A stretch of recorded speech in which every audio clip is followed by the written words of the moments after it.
وقارون وفرعون وهامان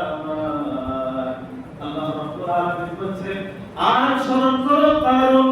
ফেরাউন এবং হামানের কথা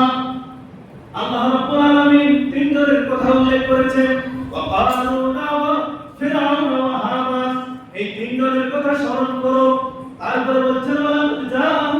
মুসা বিল বাইয়িনাত যখন মুসা আলাইহিস সালাম তাদের সামনে স্পষ্ট দলিল এবং প্রমাণ সহ উপস্থিত হয়েছিলেন এবং তাদেরকে দাওয়াত দিয়েছিলেন ফাস্তাকবারু ফিল আরদ এবং তারা পৃথিবীতে অহংকার করেছিল দাম্ভিকতা দেখিয়েছিল ওয়া কানু সাবিকিন আল্লাহ রাব্বুল আলামিন বলেছেন এই পাপের কারণে এবং অহংকার করার পরেও আল্লাহ রাব্বুল আলামিন তাদেরকে ছাড় দেন নাই এই অহংকার তাদেরকে বাঁচাতে পারে নাই এই অহংকার তাদেরকে শাস্তির মধ্যে নিমজ্জিত করেছে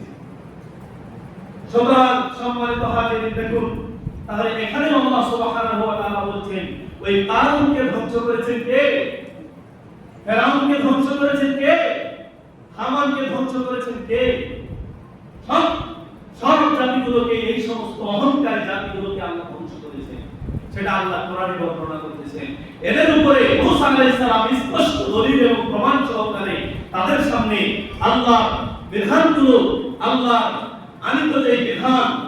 সেটা তাদের সামনে উপস্থাপন করার পরেও তারা সেটাকে মেনে নেয়নি সেটাকে তারা গুরুত্ব দেয়নি তাই তো আল্লাহ সুবহানাহু ওয়া তাআলা তাদেরকে পাকড়াও করেছিলেন যদিও তারা অহংকারী ছিল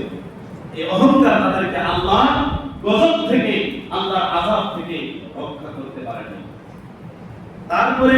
40 নম্বর আয়াতে আল্লাহ আলামিন বলেন ফাকুল্লান আখাযনা বিযামবি আল্লাহ রাব্বুল আলামিন বলেন অতঃপর এদের প্রত্যেককে আমি ধ্বংস করেছি এদের নিজেদের পাপের কারণে আমি এমনি তাদেরকে ধ্বংস করে নাই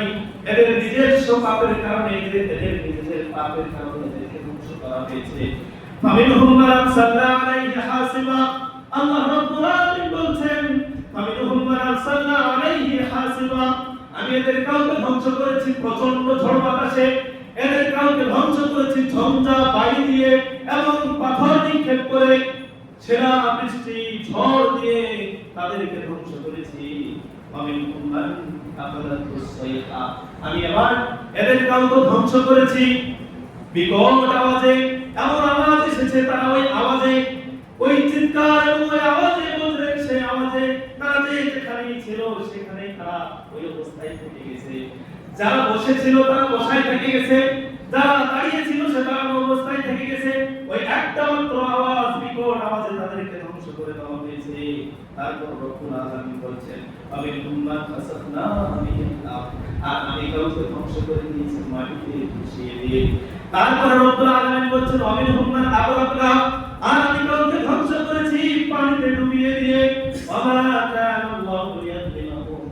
আর আমি যে তাদেরকে ধ্বংস করলাম এই সমস্ত জাতিগুলোকে যে আমি ধ্বংস করলাম এদেরকে ধ্বংস করে আমি রব্বুল আলামিন অত্যাচারী নই আমি তাদের উপরে জুলুম করি নাই আমি আল্লাহ রব্বুল আলামিন তাদের উপরে জুলুম করি না ওয়ালাকিন কানু